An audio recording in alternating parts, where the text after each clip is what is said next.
नमस्कार, current news में आपका स्वागत है। मैं हूं खुशहाल। इस सेगमेंट में हम उन खास और जरूरी खबरों की चर्चा करते हैं जो आपकी परीक्षा के लिहाज से बेहद अहम साबित हो सकती है। ये बीते हफ्ते की वो बड़ी खबरें होती हैं जिनके इर्द गिर्द आपकी परीक्षा के सवाल बनाए जा सकते हैं। आइए सबसे पहले हेडलाइंस पर डालते हैं नजर। आम आदमी पार्टी को मिल सकता है राष्ट्रीय पार्टी का तमगा। गुजरात चुनाव में पूरी की जरूरी शर्तें, आधिकारिक ऐलान है बाकी।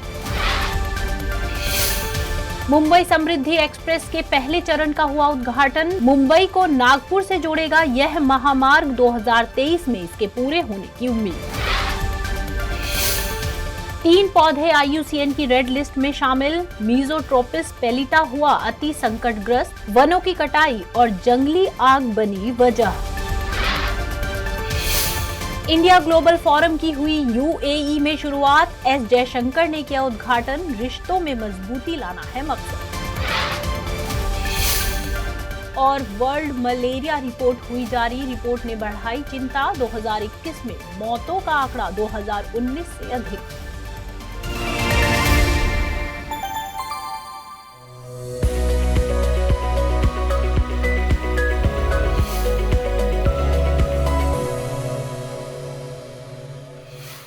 और अब खबरें विस्तार से। गुजरात विधानसभा चुनाव के बाद आप यानी आम आदमी पार्टी के राष्ट्रीय पार्टी बनने की चर्चा जोरों पर है।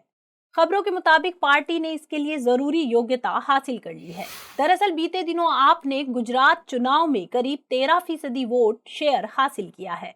इस चुनाव में आप पार्टी के 5 उम्मीदवारों ने जीत दर्ज की। इन दोनों वजहों से उसने राष्ट्रीय पार्टी बनने की जरूरी शर्तें पूरी कर ली हैं। इसके बाद वह भारत की 9वीं राष्ट्रीय पार्टी बन जाएगी। खास बात है कि पार्टी यह सफलता अपने गठन के 1 दशक के भीतर प्राप्त कर लेगी। हालांकि चुनाव आयोग द्वारा इसकी घोषणा अभी बाकी है। गौरतलब है कि भारतीय निर्वाचन आयोग निर्वाचन के प्रायोजन के लिए राजनीतिक दलों को पंजीकृत करता है। इसके साथ ही चुनावों में उनके प्रदर्शन के आधार पर उन्हें राष्ट्रीय या राज्य स्तरीय दलों के रूप में मान्यता प्रदान करता है। इन दलों को भारतीय निर्वाचन आयोग की राजनीतिक दल और चुनाव चिन्ह 2019 हैंडबुक के मुताबिक राष्ट्रीय दल का दर्जा दिया जाता है। इस दर्जे के लिए एक दल को लोकसभा या विधानसभा के आम चुनावों में 4 या 4 से ज्यादा राज्यों में वैध मतों के 6% मत प्राप्त करने जरूरी हैं। इसके साथ ही उस दल को किसी राज्य या राज्यों से लोकसभा में 4 सीट प्राप्त करना जरूरी है, या अगर कोई दल 3 राज्यों को मिलाकर लोकसभा में 2% सीट प्राप्त करता है और ये सदस्य 3 अलग अलग राज्यों से चुने जाते हैं तो उसे राष्ट्रीय पार्टी का दर्जा मिल जाता है। इसके अलावा अगर किसी दल को कम से कम 4 राज्यों में क्षेत्रीय दल का दर्जा प्राप्त हो तो उसे भी राष्ट्रीय पार्टी का दर्जा मिल जाता है। इस तरह अगर कोई भी दल इन तीनों शर्तों में से किसी एक शर्त को पूरा करता है तो उसे राष्ट्रीय दल का दर्जा मिल जाता है।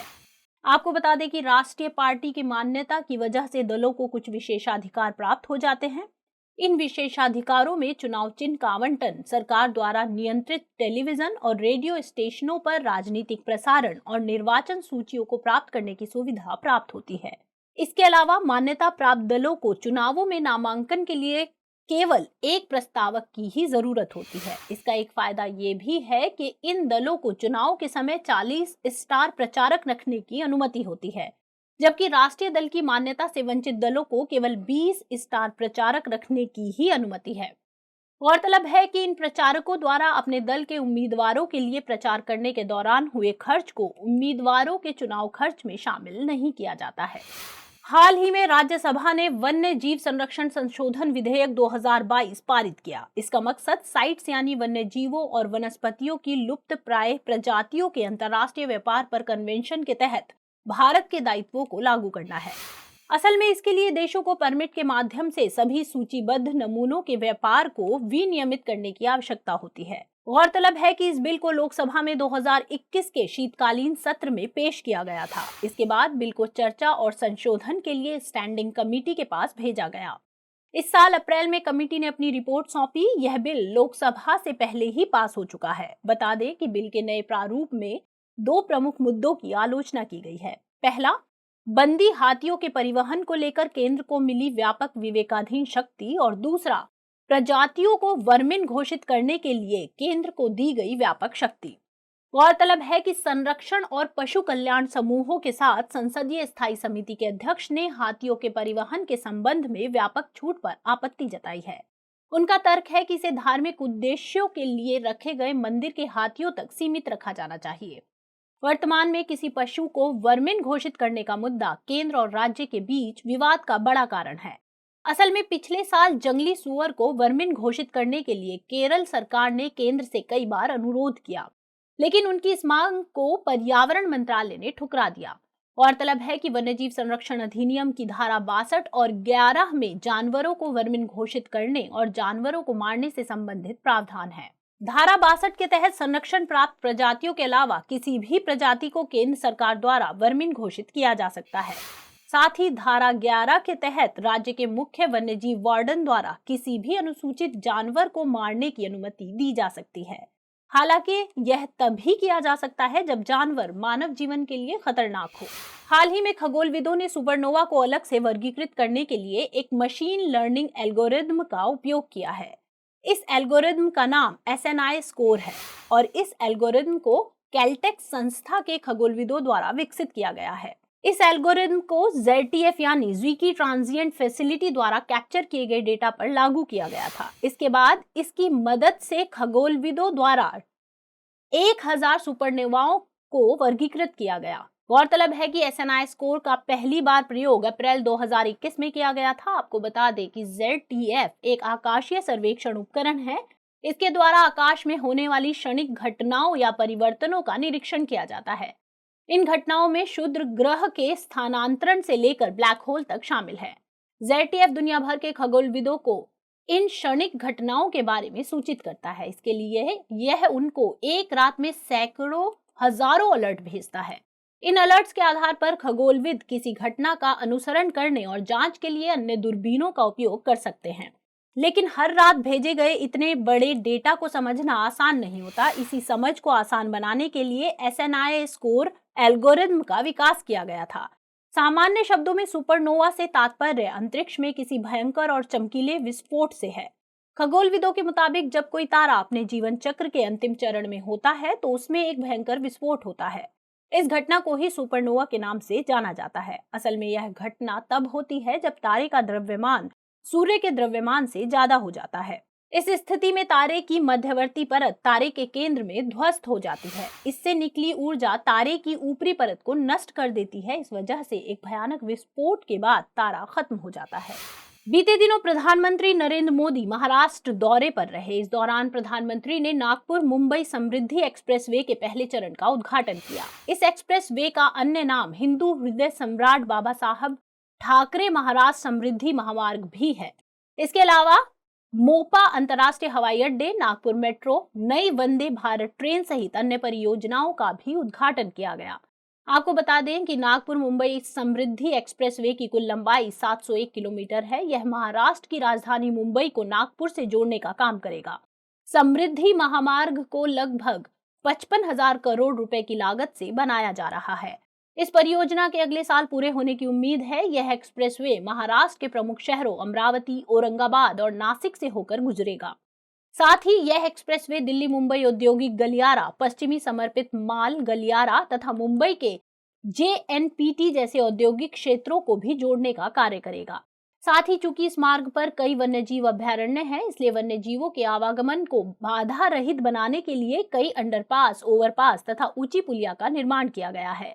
जानकारों के मुताबिक इस एक्सप्रेसवे के बन जाने से नागपुर से मुंबई तक की यात्रा में लगने वाला समय घटकर लगभग 7 घंटे हो जाएगा। इस परियोजना की परिकल्पना तत्कालीन मुख्यमंत्री देवेंद्र फडणवीस द्वारा साल 2015 में की गई थी। गौरतलब है कि एक्सप्रेसवे का पहला चरण नागपुर को अहमदनगर जिले के शिरडी शहर से जोड़ता है। इसकी लंबाई 520 किलोमीटर है। हाल ही में फार्मास्यूटिकल प्रदूषण को लेकर एक अध्ययन किया गया। इसे यूनाइटेड किंगडम के एक्सेटर विश्वविद्यालय के शिक्षाविदों ने अन्य विश्वविद्यालयों, उद्योग जगत, सरकार और गैर लाभकारी संगठनों के साथ मिलकर किया है।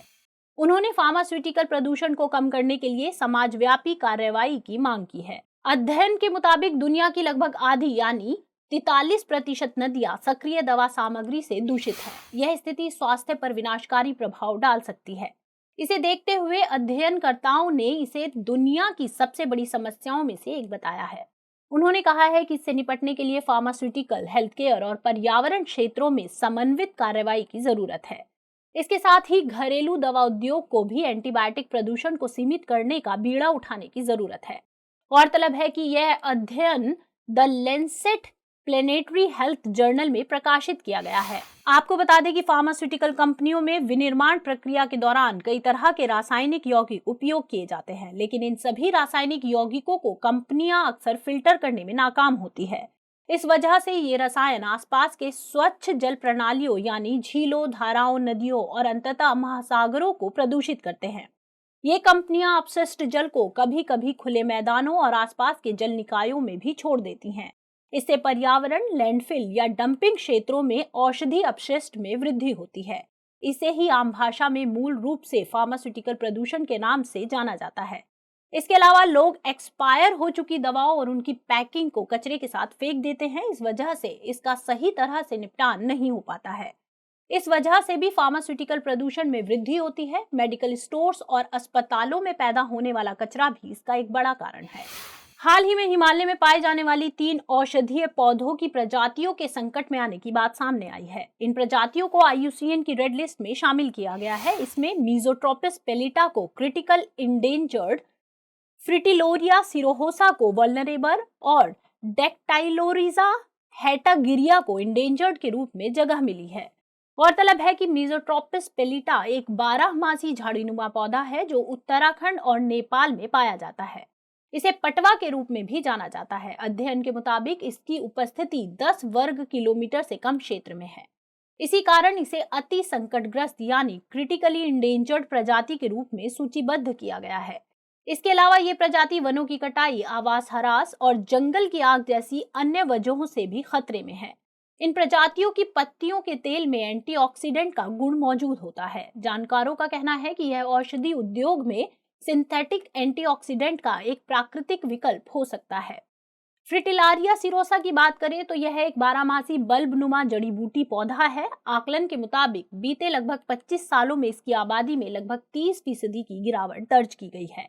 जानकारों के मुताबिक इसके संकट में होने का मुख्य कारण इसकी खराब अंकुरण क्षमता, उच्च व्यापार मूल्य, व्यापक कटाई और अवैध व्यापार को माना जाता है। इसी के चलते इस प्रजाति को सुभेद्य यानी वल्नरेबल श्रेणी में सूचीबद्ध किया गया है।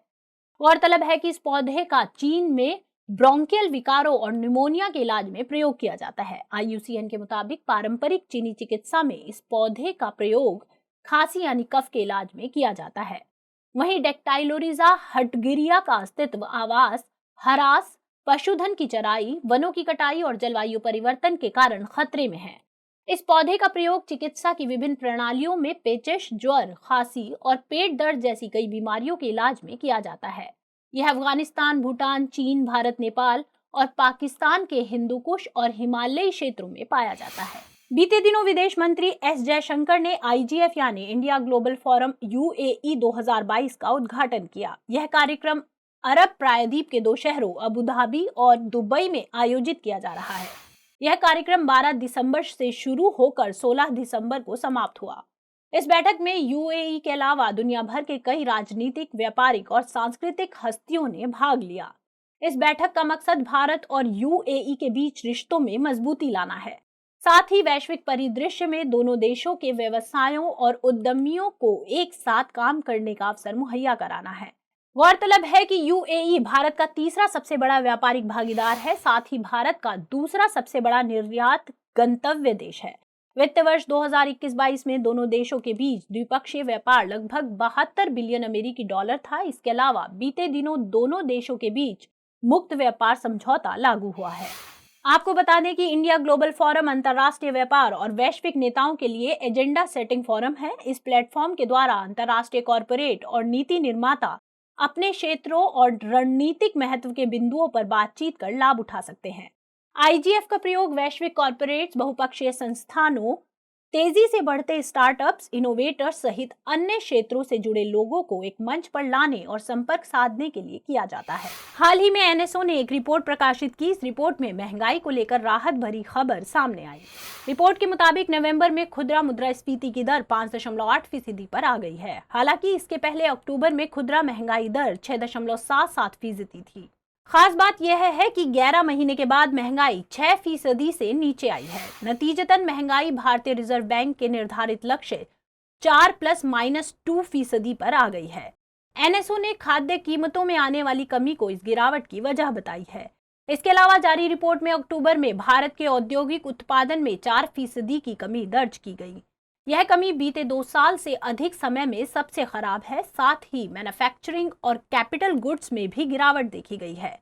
अक्टूबर में मैन्युफैक्चरिंग में आने वाली कमी 5.6%, तो कैपिटल गुड्स में 2.3% की गिरावट आई है।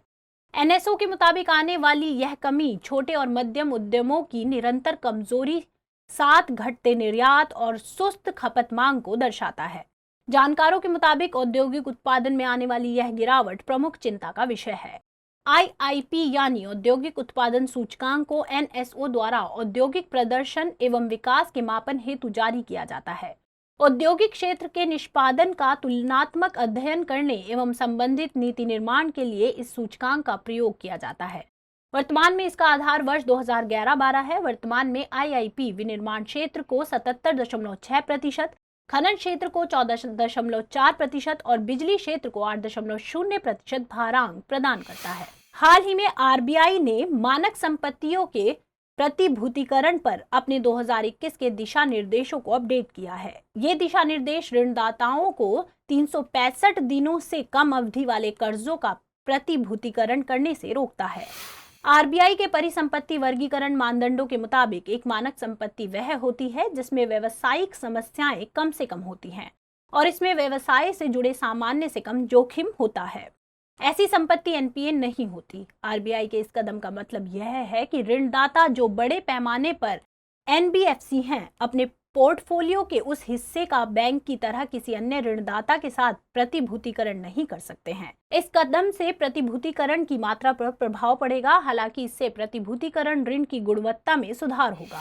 इससे सूक्ष्म वित्त संस्थाओं के कर्ज जैसे सूक्ष्म वित्त ऋण, स्वर्ण ऋण, अल्पकालिक व्यक्तिगत और उपभोक्ता टिकाऊ ऋण आदि प्रभावित होंगे। इन कर्जों की बैलेंस शीट के परिसंपत्ति पक्ष में कम अवधि होती है। विश्लेषकों का कहना है कि इस तरह के अल्पकालिक प्रतिभूतिकरण से 5% बाजार ही प्रभावित होगा, इसलिए इससे बहुत अधिक समस्या पैदा होने की संभावना नहीं है। जानकारों के मुताबिक इस कदम का असर फिनटेक ऋणदाताओं पर भी पड़ेगा। दरअसल भारत में फिनटेक ऋणदाता आमतौर पर अल्पकालिक ऋण देते हैं। इसमें 3 से 6 महीने के ऋण उत्पाद शामिल होते हैं, इसलिए आरबीआई का ये सर्कुलर उन्हें बाजार तक पहुंचने में बाधा उत्पन्न करेगा। फिनटेक के लिए एक फंडिंग एवेन्यू होने के अलावा प्रतिभूतिकरण उन्हें निवेशकों को ऋण देने और सेवा देने की उनकी क्षमता दिखाने की अनुमति भी देता है। इसके अलावा वाहन वित्त, छोटे और मध्यम उद्यम ऋण जैसे अन्य परिसंपत्ति वर्गों पर इसका प्रभाव पड़ेगा। हालांकि ऋण की मूल समय सीमा 3 या ज्यादा साल होने के चलते सीमित प्रभाव होने की उम्मीद है। उल्लेखनीय है कि इस संदर्भ में प्रतिभूतिकरण का अर्थ परिसंपत्तियों को रिपैकेज्ड की गई ब्याज वाली प्रतिभूतियों से जोड़ना है। हाल ही में इसरो द्वारा विक्रम साराभाई अंतरिक्ष केंद्र में नई ट्राइसोनिक पवन सुरंग का उद्घाटन किया गया। साथ ही यहां पर पहला ब्लोडाउन परीक्षण सफलतापूर्वक संपन्न किया गया। असल में एक ब्लोडाउन टेस्ट में संग्रहित गैसों को छोड़कर सुरंग के परीक्षण खंड के माध्यम से उड़ाया जाता है, जिससे उड़ान की स्थिति का पता चलता है। इसरो के मुताबिक सुरंग ध्वनि की गति से 0.2 गुना से लेकर 4 गुना तक उड़ान की स्थिति का अनुकरण कर सकती है। इस सुरंग को कनाडा के सहयोग से टाटा प्रोजेक्ट्स इंडिया लिमिटेड ने निर्मित किया है। साथ ही कई अन्य संस्थानों का भी इसमें योगदान रहा है। असल में पवन सुरंग वे उपकरण हैं जिनका उपयोग ठोस वस्तुओं पर वायु प्रवाह के प्रभावों का अध्ययन करने के लिए किया जाता है। इसके अलावा प्रयोगशाला में उड़ान की स्थितियों का अनुकरण करने के लिए भी उपयोग किया जाता है। इसके चलते रॉकेटों के एरोडायनेमिक डिजाइन, मूवमेंट, फोर्स और लोड डिस्ट्रीब्यूशन आदि का मूल्यांकन करना आसान होता है। टनल में अंतरिक्ष वाहनों का परीक्षण ध्वनि की गति से कम, बराबर और उससे अधिक स्पीड पर किया जाएगा। गति की 3 उड़ान व्यवस्थाओं के कारण ही इस टनल का नाम ट्राइसोनिक विंड टनल रखा गया है। आपको बता दें कि टनल को बनाने में पदार्थ के रूप में स्टील का प्रयोग किया गया है। इसकी कुल लंबाई 160 मीटर और इसका क्रॉस सेक्शन यानी चौड़ाई 5.4 मीटर है। गौरतलब है कि अभी तक इसरो नेल यानी राष्ट्रीय एरोस्पेस प्रयोगशाला के बेंगलुरु स्थित ट्राइसोनिक पवन सुरंग पर निर्भर था। इसके अलावा विक्रम साराभाई अंतरिक्ष केंद्र पहले से ही पुनः प्रवेश मिशन के परीक्षण के लिए एक हाइपरसोनिक पवन सुरंग से लैस है। इसको 2017 में तैयार किया गया था। हाल ही में WHO ने वर्ल्ड मलेरिया रिपोर्ट 2022 जारी की। रिपोर्ट के आंकड़ों से पता चलता है कि दुनिया भर के देशों ने साल 2021 में मलेरिया की रोकथाम में काफी हद तक प्रगति की है। इन देशों ने मलेरिया के परीक्षण और उपचार सेवाओं को भी बढ़ाया है। रिपोर्ट में बताया गया है कि साल 2020 में मलेरिया से होने वाली मौतों का आंकड़ा 6,25,000 था। ये आंकड़ा साल 2021 में घटकर 6,19,000 हो गया है। हालांकि 2019 के आंकड़ों से यह ज्यादा है। इसमें आगे बताया गया कि साल 2020 और 2021 के बीच मलेरिया के मामलों में वृद्धि जारी रही। हालांकि साल 2019 से 2020 की अवधि की तुलना में वृद्धि की यह दर धीमी रही। मलेरिया के मामलों की वैश्विक संख्या 2021 में 247 मिलियन तक पहुंच गई, जबकि 2020 में यह 245 मिलियन और 2019 में 232 मिलियन थी। WHO ने कहा है कि दुनिया भर के देशों ने मलेरिया से निपटने के लिए कई उपाय अपनाए हैं। ज्यादातर मलेरिया स्थानिक देशों में प्रमुख रूप से कीटनाशक से उपचारित मच्छरदानी का उपयोग किया जा रहा है। असल में इस मच्छरदानी का उपयोग मलेरिया से निपटने के लिए प्राथमिक नियंत्रण उपकरण के रूप में किया जा रहा है। साल 2020 में इन देशों में रिकॉर्ड स्तर पर इस मच्छरदानी का वितरण किया गया था। हालांकि WHO का कहना है कि इस सफलता के बावजूद भी मलेरिया से निपटने के प्रयासों को कई चुनौतियों का सामना करना पड़ रहा है। ये चुनौतियां विशेष रूप से अफ्रीकी क्षेत्र में देखने को मिलती हैं। WHO के मुताबिक साल 2021 में वैश्विक स्तर पर मलेरिया के कुल मामलों में करीब 95% मामले अफ्रीका क्षेत्र से ही थे।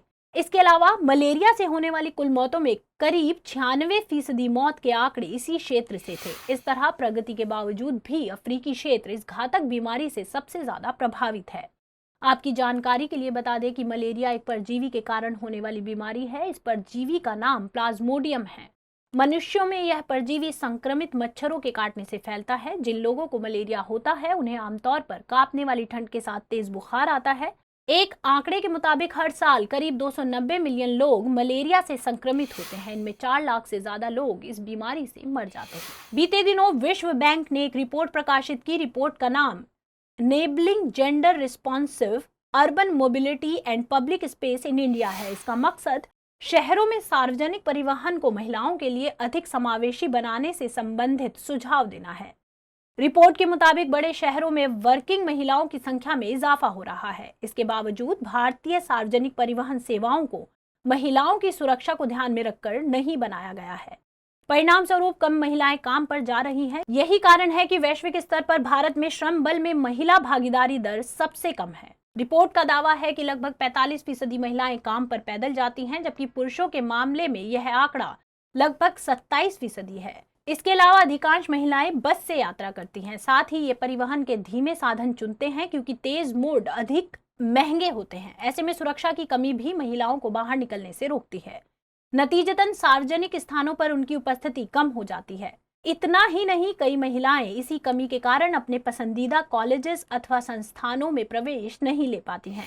विश्व बैंक ने रिपोर्ट में महिलाओं के लिए शहरी परिवहन प्रणाली में सुधार के लिए 4 पिलर अप्रोच का सुझाव दिया है। पहले अप्रोच के तहत महिलाओं की समस्याओं को जमीनी स्तर पर पहचानने की बात है। इसके बाद मुद्दों की पहचान हो जाने के बाद नीतियों और विकास योजनाओं में महिलाओं की चिंताओं को प्रतिबिंबित करने पर जोर है। तीसरे स्तर पर सार्वजनिक परिवहन से जुड़े सभी लोगों की महिलाओं की समस्याओं के संदर्भ में ट्रेनिंग की बात है, ताकि बस कंडक्टर से लेकर कांस्टेबल तक सभी को महिलाओं की समस्याओं और उसके समाधान के तरीकों के बारे में जानकारी हो। चौथे स्तर पर उनके अनुकूलन इंफ्रास्ट्रक्चर व सेवाओं में निवेश करना है। इसके अलावा फुटपाथों का निर्माण, स्ट्रीट लाइटिंग, साइकिल लेन, छोटे बस मार्गों की शुरुआत सुझाव में शामिल है। साथ ही महिलाओं के लिए मुफ्त सार्वजनिक परिवहन हेतु सब्सिडी देने की बात भी कही गई है। खबरों के बाद अब बुलेटिन से जुड़े 5 सवालों पर डालते हैं एक नजर। इस बुलेटिन पर आधारित 5 प्रश्न इस प्रकार हैं। पहला प्रश्न, निम्नलिखित कथनों पर विचार कीजिए।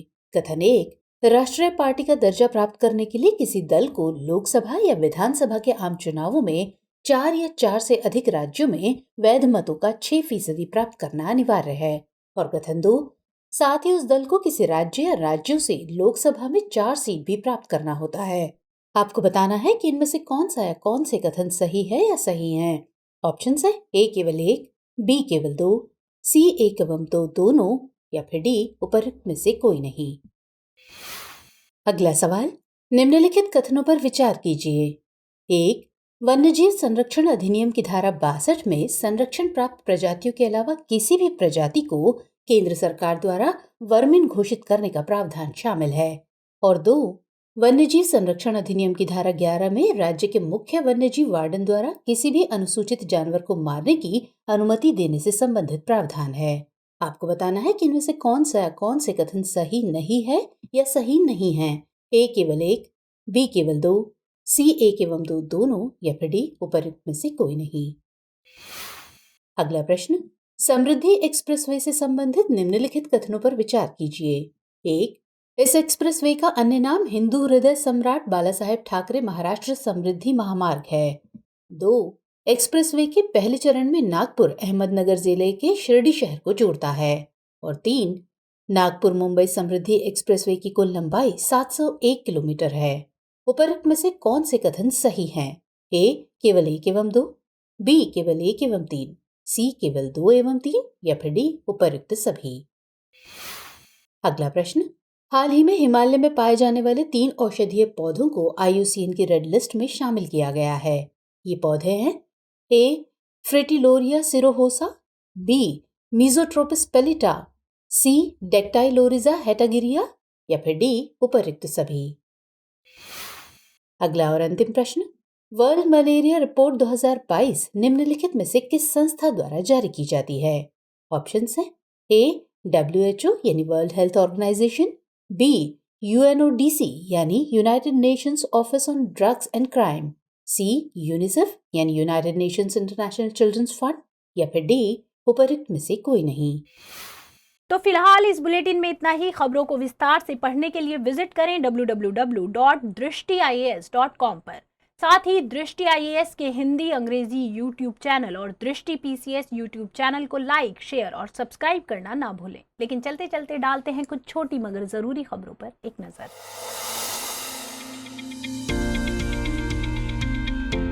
बीते 14 दिसंबर को राष्ट्रीय ऊर्जा संरक्षण दिवस मनाया गया। इस अवसर पर नई दिल्ली में राष्ट्रपति द्रौपदी मुर्मू ने राष्ट्रीय ऊर्जा संरक्षण पुरस्कार, राष्ट्रीय ऊर्जा दक्षता नवोन्मेष पुरस्कार और राष्ट्रीय चित्रकला प्रतियोगिता पुरस्कार प्रदान किए।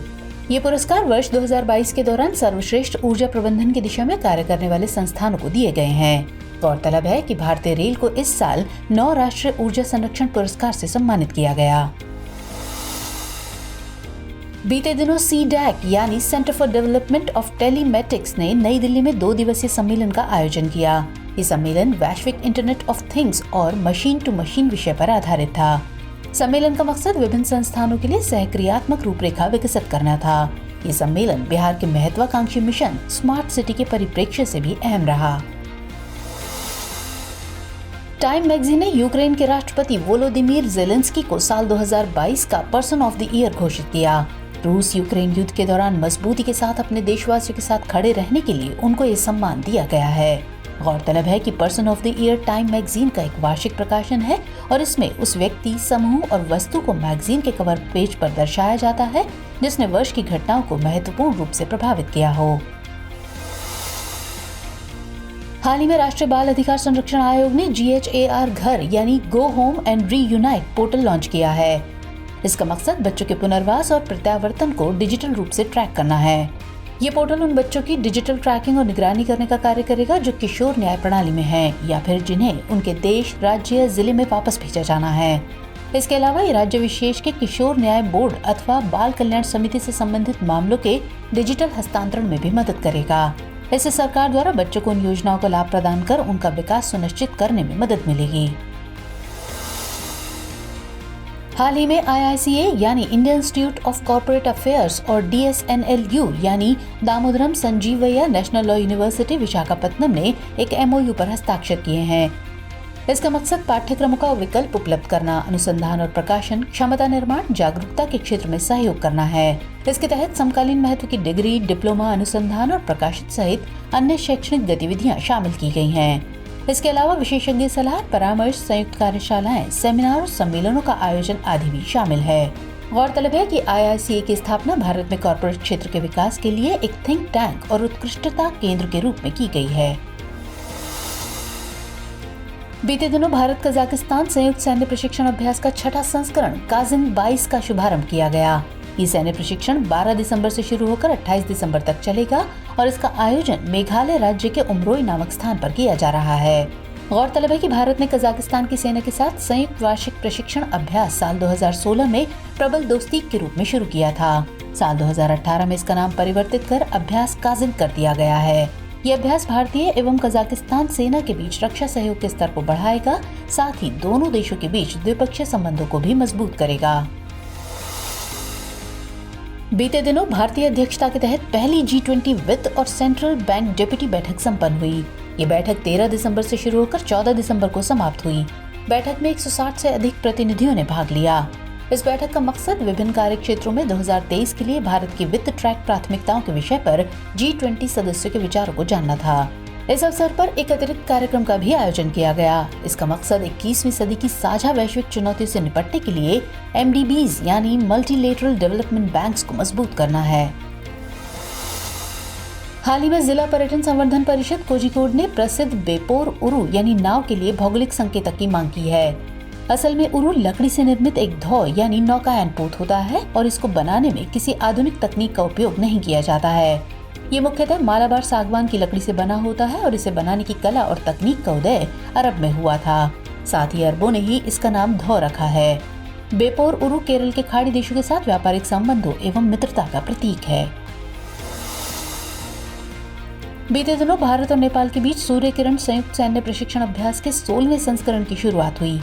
ये अभ्यास 16 दिसंबर से शुरू होकर 29 दिसंबर को समाप्त होगा। इस अभ्यास को नेपाल के सलझंडी स्थित नेपाल आर्मी बैटल स्कूल में आयोजित किया जा रहा है।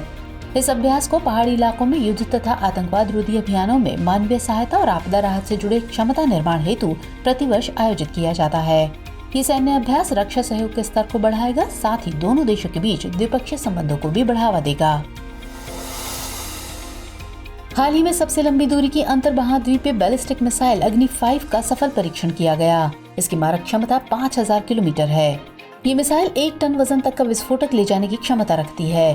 भारत इस तरह का प्रक्षेपास्त्र विकसित करने वाला दुनिया का 5वां देश है। आपको बता दें कि इस तरह की मिसाइलें अभी केवल अमेरिका, रूस, फ्रांस और चीन के पास हैं। इस मिसाइल की खास बात यह है कि इसे सड़क के रास्ते कहीं भी पहुंचाया जा सकता है, साथ ही कनस्तर की मदद से इसे कहीं से भी दागा जा सकता है।